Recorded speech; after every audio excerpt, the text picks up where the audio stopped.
afterward. It should be available on our YouTube channel in the next day or two. So don't worry about taking notes this first time around. I would recommend just waiting, and you can capture that information the second time around. Just focus on what we're saying in your first reactions this time to soak up as much information as possible. So on that note, I would like to hand over the reins to Mike Frankum. Mike? Hi, Liz, and thank you, everybody, for joining us. We appreciate you taking some time out of the day to learn about what is an elevator pitch and how to effectively deliver one. Before I get started with the content, same thing, I just want to make sure everyone can hear me, and if you would just respond in the chat box on the right of your screen there, just let us know that you have good audio from me as well. And how are we looking there, Liz? The response is loud and clear. You're good to go. All right. All right. And so if we can begin then, Liz, and go to, we want to talk about what is an elevator pitch. First off, some people aren't really familiar with that term. And as Liz mentioned, think of it as a 30-second introduction of who you are. And where the term elevator pitch came from is thinking about it that the notion that the speech that you deliver, this 30-second speech, is delivered in a short time period of an elevator ride. So that's usually between 20 and 60 seconds, figure 30 for good planning purposes. And it kind of comes from, think about if you're a person who has a new idea in the tech world that works well with Microsoft products, and you happen to get in an elevator with Bill Gates, you want to be able to tell your story in about 30 seconds that captures his attention. And so that's the premise behind what is an elevator pitch. And it's in doing that, it's designed, again, to spark interest in continuing the conversation. So it's not for you to spout your whole life history off. It's really just used to inspire the other person that you're delivering this to ask you some more questions and to spark a back and forth and a conversation that you can get involved with.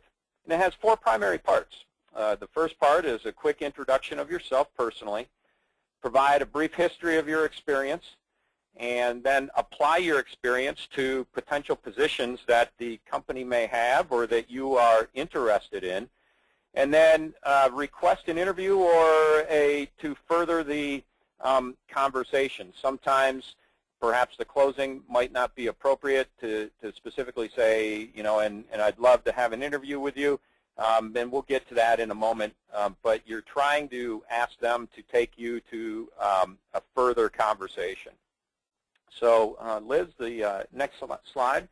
As you think about your elevator pitch, you want to craft it strategically. So again, don't think about this as packing your entire resume or all of your experience into those 30 seconds of time that we're talking about here. All we're talking about is that you want to capture their attention and get them to have a basic understanding of who you are as a person, what you've done that they can perhaps put into context for their company, and then where your interests lie in the future. Something very important for those of us who served in the military is to don't assume that civilian recruiters understand your military experience. So, for instance, for those of you who might be in the Army out there, and 11 Bravo is an infantryman in the Army, you're saying 11 Bravo is going to perhaps paint a whole picture for you on what you did, what you're qualified to do, and even how you think it may be applicable to the civilian workforce. To those civilian hiring managers, though, they're likely not going to understand it, and it's just going to remind them that they don't even know why would you say 11 Bravo? They don't even, some won't even understand that that is a acronym for having 11 and literally the letter B. They'll be thinking of the word Bravo, and so they won't even know that part of it when you're out there interviewing, and many of you may have already experienced that. Liz, since when you joined us, you didn't come from a military background. Is there anything you could add about, from a civilian perspective, what that acronym of an MOS has meant to you and having to work through that in really coming to understand the military? Sure. And I think this is a great point. When I first started working here, one of the first things that I taped above my desk was a whole list of the phonetic alphabet because people use that so frequently, and I was not familiar with it at all. And I think that is the same for a lot of civilian recruiters or hiring managers. It's just not something that is in our scope of knowledge. It's a brand new thing. And while I now work in this world and have made an effort to learn acronyms and abbreviations and the like, many civilian recruiters will hear that in an elevator pitch, not know what it means, and yet the veteran continues to talk, so there's not an opportunity to question what that may illustrate. So it's a waste of, it can be a waste of part of your elevator pitch because it's not going to mean anything to them. A better way to do that, a better way to explain that is to actually explain the illustration that comes to your head. And I know that that's not an easy thing to do, but it's necessary while you're job searching to remember those of us who are not as familiar with military lingo and with what you do on a day-to-day basis. And not to pack in all of your experience into that one phrase that you assume everyone will know. And if you do that, then you kind of bypass that stumbling block, and it turns out okay. Okay, thanks, Liz. And as you think about this word craft strategically, what we're also making sure that you understand here, I just want to emphasize the point of it's not to rehash your whole career, and you don't need to think that you need to spit out everything that you've ever done in that introduction. Again, think of it as your 30-second advertisement that you're going to deliver verbally when you have the opportunity to deliver that with people that you meet out in the community, at career fairs, wherever you might be, to just capture their attention. And so next, what we want to do is just get right to the meat of things and talk about and give a hypothetical pitch that would be for someone who's from the military. And because I have an Army background and I'm an artillery guy, I'm going to stick with the Army artillery MOSs to give you a perspective and show you how to try to not talk about things from a perspective of military terminology, but phrasing it in a way of what the company is looking for. And that goes back to that last slide as well about thinking strategically, is know who you're speaking with so that you can place things into context for who you're speaking to so that they can have the idea of what it is that you're trying to convey. So in our hypothetical pitch here for Jonathan, Jonathan served in the Army for 8 years. His MOS was 13 Echo, so he was in the Fire Direction Center.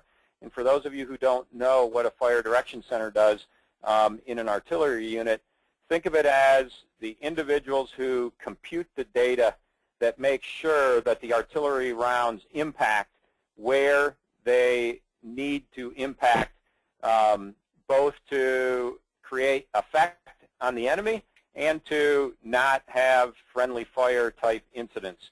And so a lot of fast-paced data analysis, data computation, and decision making is what really goes on inside a FDC. So to give you a little bit of that perspective. Jonathan transitioned out 2 years ago from the Army, and for the last 2 years he's been working as a data administrator. And at the same time, he's been working on completing his bachelor's degree because while on active duty, he had completed his associate's degree. And through his work in his bachelor's program, he's determined that he'd really like to break into the marketing field. So that lays out the perspective of what Jonathan's background is. And so now if we go back to how do you translate that into an elevator pitch. If you remember, Liz, and if you can bring up the 4 parts of an elevator pitch that we want to make sure that you're going to cover. Remember, you want to introduce yourself personally. You want to provide a brief history of your experience. Again, not in the military terminology, but in a way that can make sense to the listener or the person that you're speaking with. And then step 3 is to apply your experience to potential positions. So this goes to you're hopefully having an understanding of the types of things you want to do and maybe some companies of interest. Now, if you literally end up in the elevator with someone, obviously you're not going to be able to do much research for step 3 and be able to tailor it to the individual. But if you're going to a career fair, for example, and you know that you want to meet with, for sure, 10 of the specific companies, then I'd encourage you to go learn and research what those 10 companies are looking for and slightly tailor your elevator pitch for those 10 companies. And then for the other 20 companies that you maybe didn't think about interviewing or even know were going to be at the event, have what you would call your standard elevator pitch ready, and you don't have to think about perhaps tailoring it to that individual.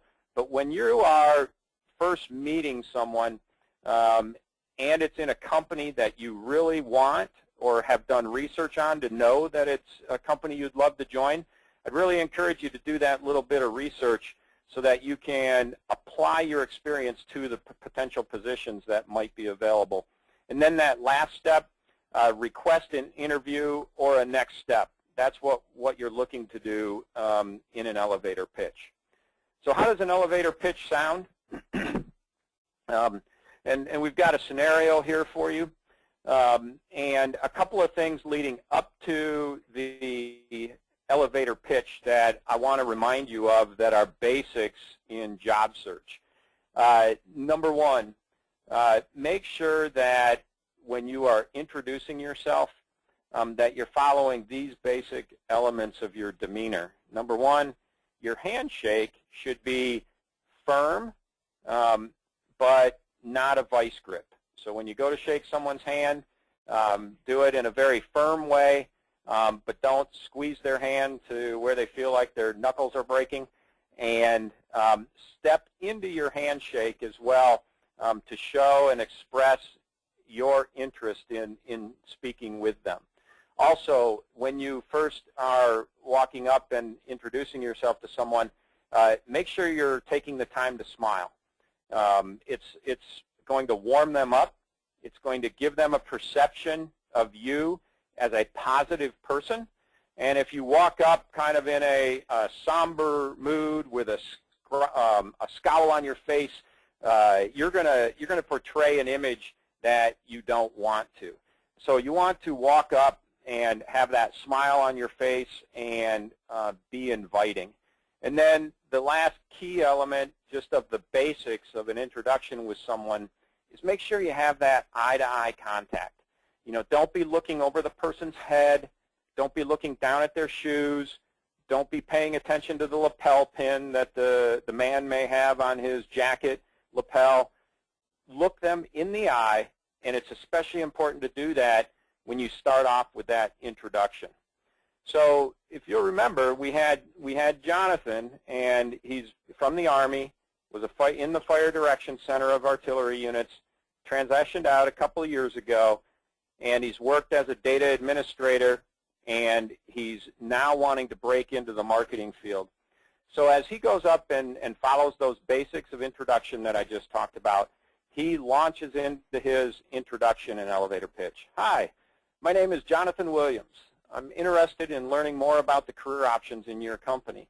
I served in the Army Artillery Units for 8 years, where I led a small team and managed data in fast-paced and high-stress environments. I ensured that we completed our mission in a very efficient and exact way to support other members of our unit and allow them to carry out their mission.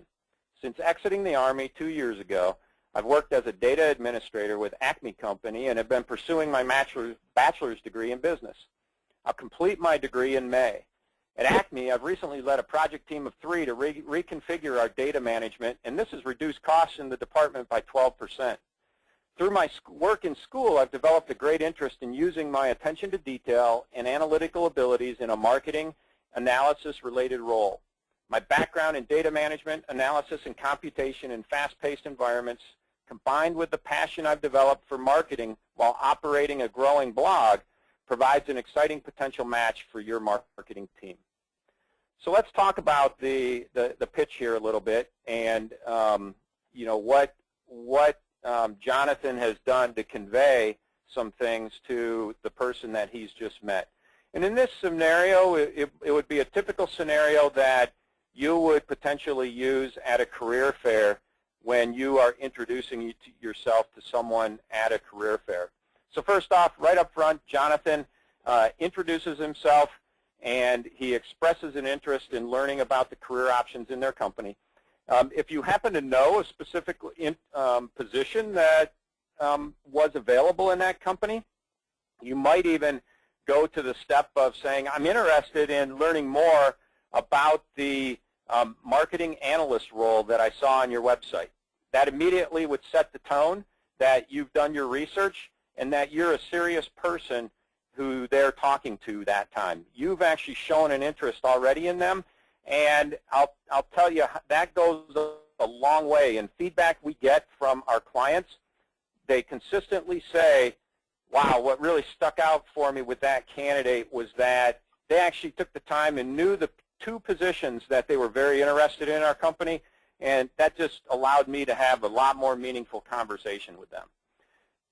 And as you look at, in our example here, how Jonathan described his military experience, that he didn't go into a lot of depth, and a fire direction center is a team of about 5 individuals, so he described it as a small team, and they, again, like I mentioned, they manage data, and artillery is very fast-paced and oftentimes a very high-stress environment, which is important to convey. And also, the reason I use those types of terms are those are things that everybody in business can understand, because most business is very fast-paced and typically high-stressed, because in business you're oftentimes a little bit, you have fewer assets than you really would like to have, and so you oftentimes are working under a lot of time constraints.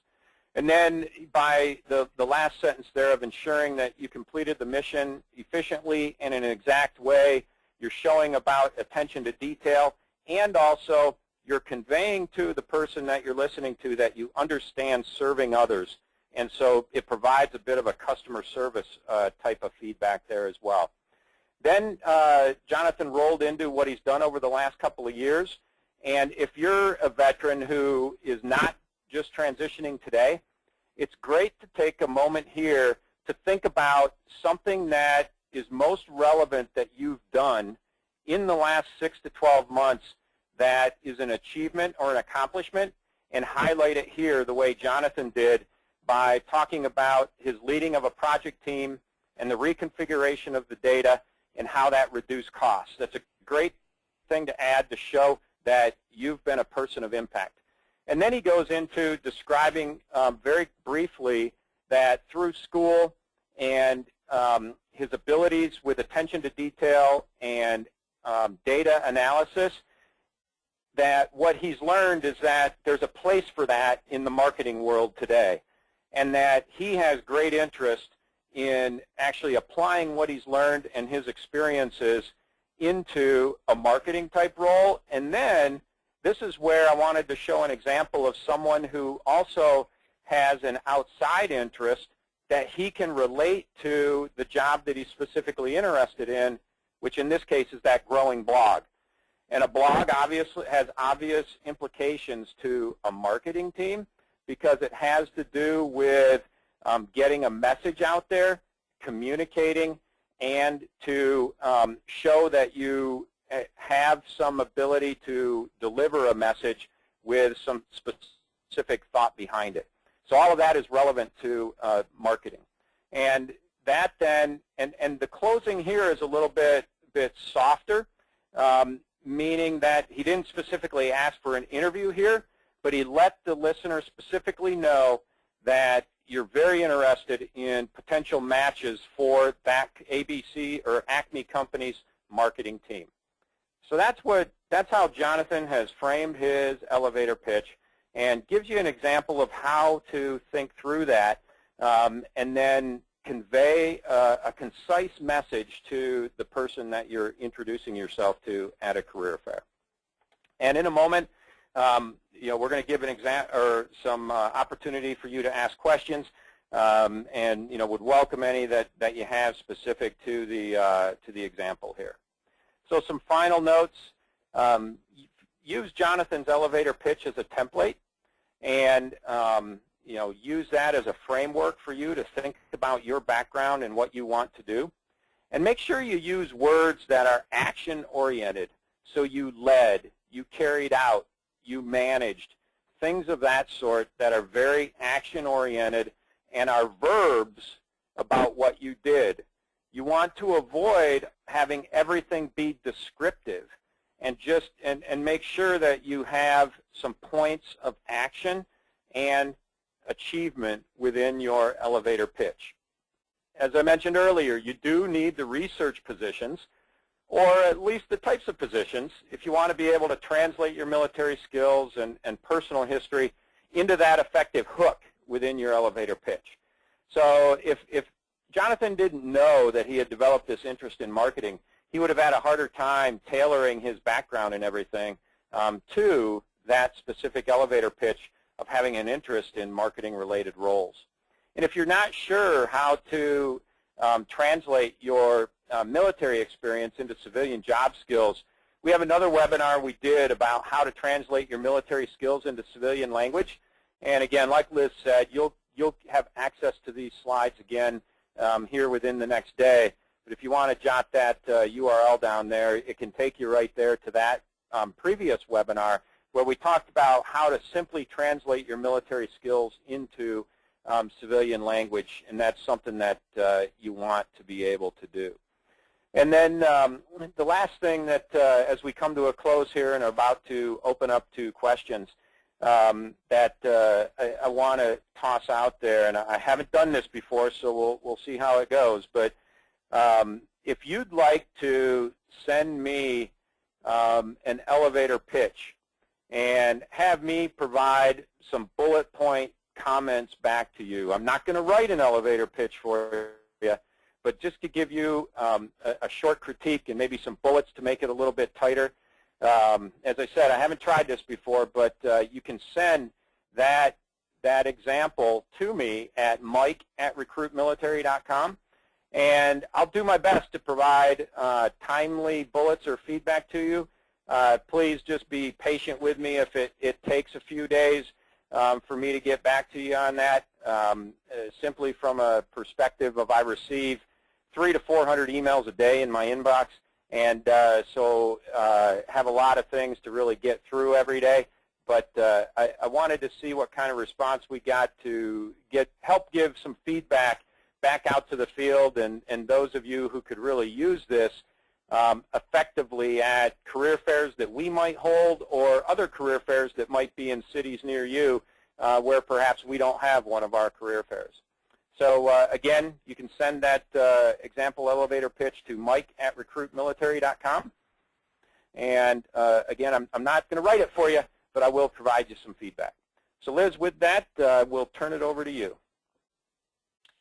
Okay, now it's time for the question and answer. You've all been doing this throughout the whole webinar. So to use the question or the chat feature, you just go to the right-hand side of the page, expand the orange toolbar, and type your question in.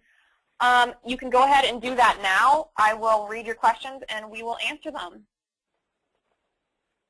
Oh, this is a great point. Someone brought this up a little bit earlier in the webinar, and a couple more people are saying the same thing, that elevator pitches are the face-to-face version of a cover letter. So they're asking if the same principles apply to designing or writing a cover letter that go into creating an elevator pitch. And I think that's a fairly simple answer of yes, it's basically the same thing. The elevator pitch is a verbal form, and the cover letter is the written form. But yes, it's basically the same idea. Yeah, and I agree, Liz. Yeah, I agree that it's a very close approximation. Obviously, the one thing with the elevator pitch that you have as an advantage is it's in person, and you're able to have the body language that goes along with that impactful message. And that's something oftentimes that veterans sometimes take a while to grasp as they're transitioning. I want to go back to the point again, everyone, about the importance to smile when you're interviewing. It goes a long, long way to opening up and giving a warm perception to that other person. And the military is not a place where we're always encouraged to smile. You know, I remember back when you first get into the military, as a matter of fact, you're told to wipe that smirk off your face.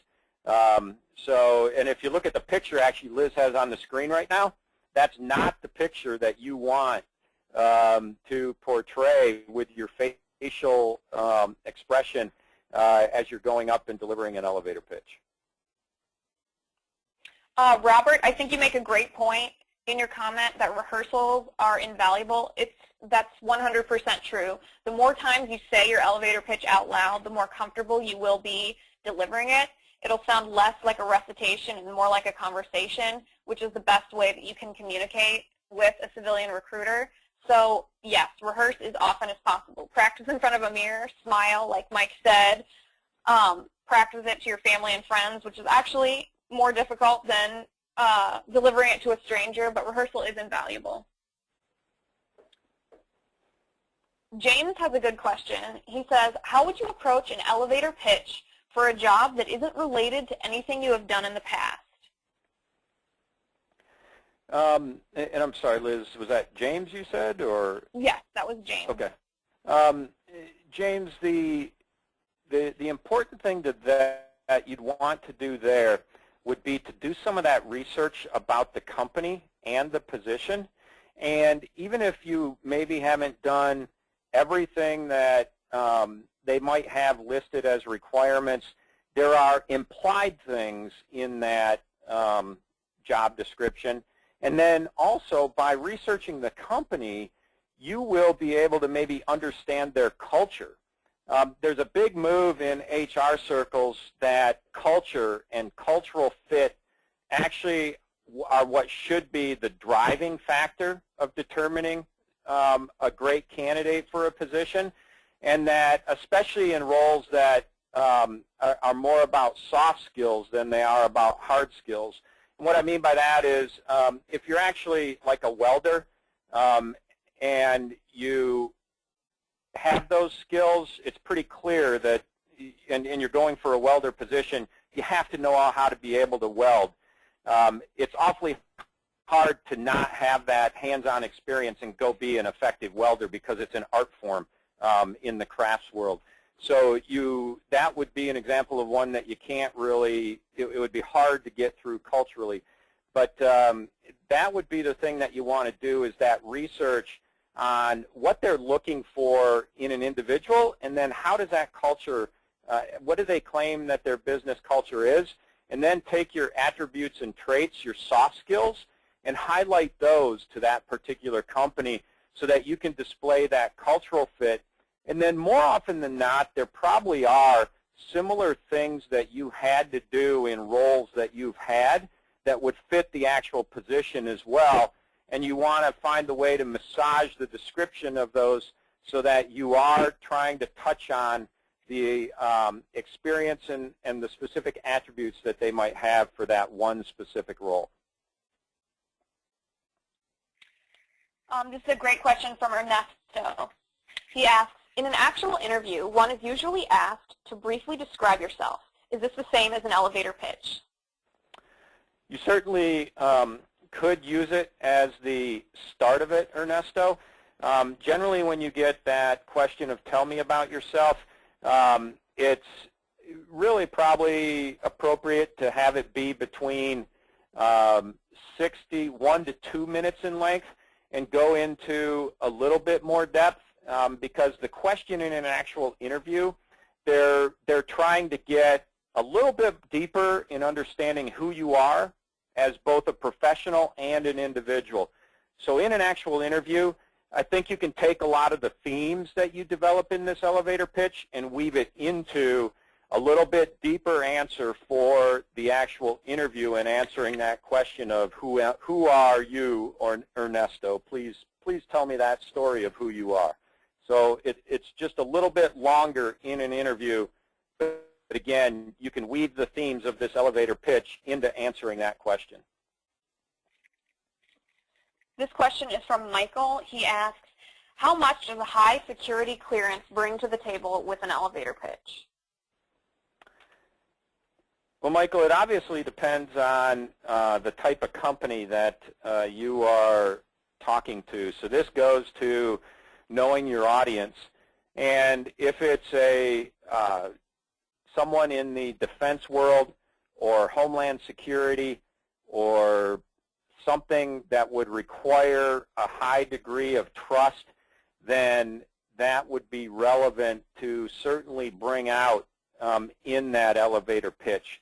So this is where it's important to know who you're communicating with so that you can effectively weave that into the elevator pitch. And I encourage you to do that in those scenarios that I just highlighted. But those would be the large ones that I would really make sure that you would bring that out. In a more traditional private industry company, it might not be as relevant to them, and if they don't have those constraints that they have to stay within, it's not going to be as meaningful or impactful for them. And they're also likely to be confused. When you say high-level security clearance, I'm going to assume that's something like perhaps a polygraph or a TSSCI, something like that. And if someone doesn't live in that world, they're not even going to understand that terminology. So it would be a piece of your elevator pitch that would just go over their head. So again, know your audience and tailor it to who you're talking with. I think that this is an excellent example of what you were talking about earlier, Mike, with tailoring your elevator pitch. If you're pitching to a hiring manager or recruiter for a specific type of job that you know, and you know that a high security clearance is relevant to that job, then it is an excellent thing to include. But if it's just your generic pitch for a marketing position or some other position that has nothing to do with security clearance, it's not worth including in that pitch. Absolutely. And this question is from James. He asks, if I recently retired from the military, should I mention the word retired in my elevator pitch? Personally, I wouldn't, James. I would describe it as I recently transitioned after a fantastic and exciting 20-year career in the Navy. Something along those lines is how I would describe it.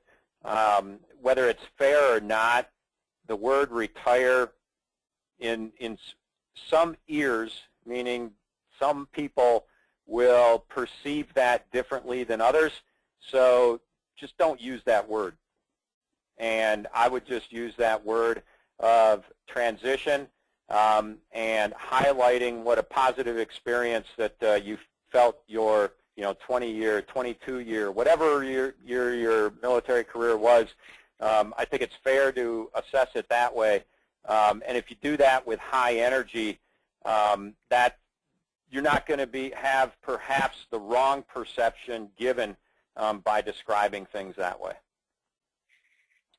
Megan has a follow-up question to that, and she asks, the same probably goes for the word separated then, right? And I'm going to go ahead as a civilian and answer this one. I think, yes, the same goes for separated, because if you're not involved in the military, if you haven't served or been in that world, the word separated doesn't have the same connotations that it does to military. So I would do the same thing that Mike just suggested and talk about the length and scope of your service and not use that particular buzzword of separated. Yeah, and I think that this is a great point that words do matter.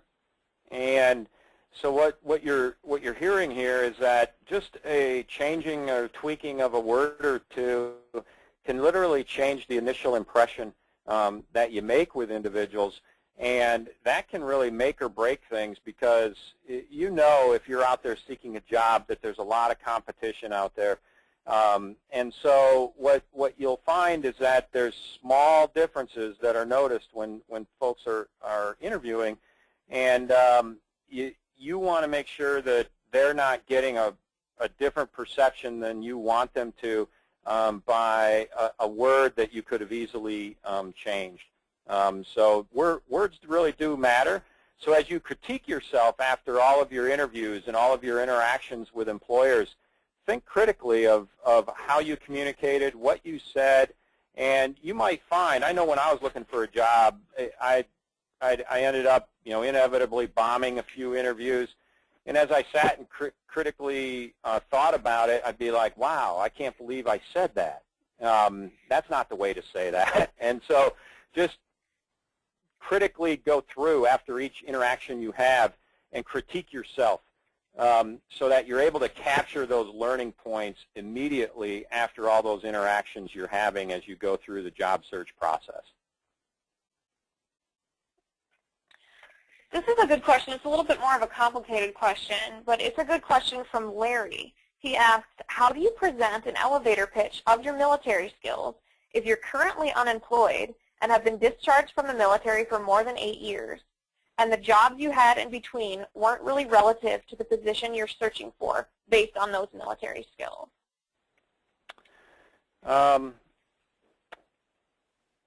I'm going to assume the desire is to perhaps get back to the type of things you maybe did in the military. That's what I'm sort of hearing there. That's the impression. That's the impression I interpreted too.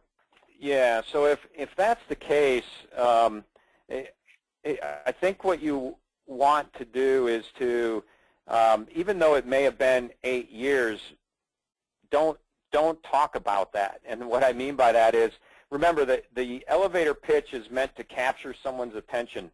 So even though we've been talking about giving time frames and things like that to people, in this scenario, and this isn't to be deceptive or anything to somebody, but in this scenario, you're trying to get back to something that was 8 years ago.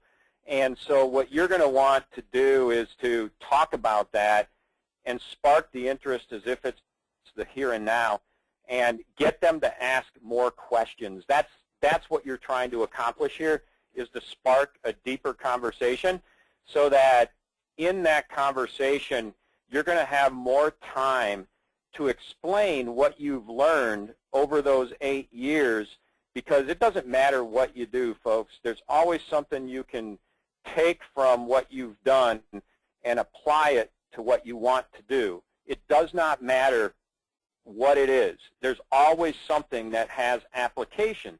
And it is, sometimes it's hard skills, going back to my welder example. Sometimes it's soft skills. Let's say you did something that was around customer service and that type of thing. And now you want to maybe go back to a more technical type environment. Well, there, in the customer service empathy that you gained in that, now you can talk about how that may even make you a more skilled technical person, because you learned how what I do technically affects other people in their jobs. So find the ties to bring it back into what you want to do. But I would really say in this scenario, don't focus on the time frame, but focus on what is still relevant from what you did learn those 8 years ago, and find a way to apply that in your message today. This is a question. I think it will have a similar answer, so I'm going to combine two questions. The first question is from Megan, and she asks, if you are staying in the reserve, is it worth mentioning here? And then the second part of this is from Timothy. He says, along that same direction, how do I handle that I'm medically retired? All right. So on Megan's standpoint about staying in the reserves, my answer is no, it's not in the elevator pitch. Again, the elevator pitch's intention is to capture the attention of the individual so that they have enough interest to not just have a 30-second or 2-minute conversation, but a 30 to 60-minute conversation in a follow-up interview. So remember what the objective of the elevator pitch is. And again, I'm going to go back to the age sort of theme earlier. Whether it's fair or not, the word reserves in some people's minds, if it's given to them too early, they may be placing preconceived notions on you unfairly. Whereas if you wait and bring that up in deeper conversation later, you would have already gotten them to fall in love with you and your skills, and then they're more willing to think about what it means by your staying active in the reserves later. But get them to see your value as a contributing member of their team up front, and then it makes the conversation about guard and reserve duty easier later on. So I encourage you to not have that in your elevator pitch. And you know, same thing as far as the medically retired. In an elevator pitch, I would say no, that you don't want to do that. Now, this goes to knowing your person that you're speaking with too. And if your, let's say your medical retirement and your maybe injuries that you have leave you unable to lift more than 15 pounds, let's say, because it has something to do maybe with your back or your neck or something along those lines, then don't go interview or you know, make a pitch for yourself to go be a line crewman of a public utility. That's probably not going to be an appropriate role for you. But in that same public utility, they may have customer management roles that would be perfect for you. So know who you're speaking with, and also know the types of positions that they might have, and tailor your attributes to what you already know you can do physically in that role. Okay, and that is going to wrap up our question and answer session. Thank you all for joining us today for how to craft an effective elevator pitch. The recording for this webinar, including the slides and the audio, will be available on our YouTube page within the next day or two. You can find that directly on our YouTube page, or you can visit our social networks, Facebook, Twitter, LinkedIn, and find the link there. I also want to encourage you to visit our website at recruitmilitary.com. We host job fairs all across the country. You'll be able to find our schedule of events there. They're a great way to meet face-to-face with employers and practice this elevator pitch. You will also be able to upload your resume and search our job board to invaluable resources we provide to you right on recruitmilitary.com. Like Mike offered earlier, if you have an elevator pitch currently, or if you spend some time crafting one, he'd love to give it a read and send back some critique. You can email him at mike@recruitmilitary.com. Any other questions or comments, we'd love to hear. We'll be sending a follow-up email shortly with all this information in written form as well. So again, thank you all for joining us, and have a great day.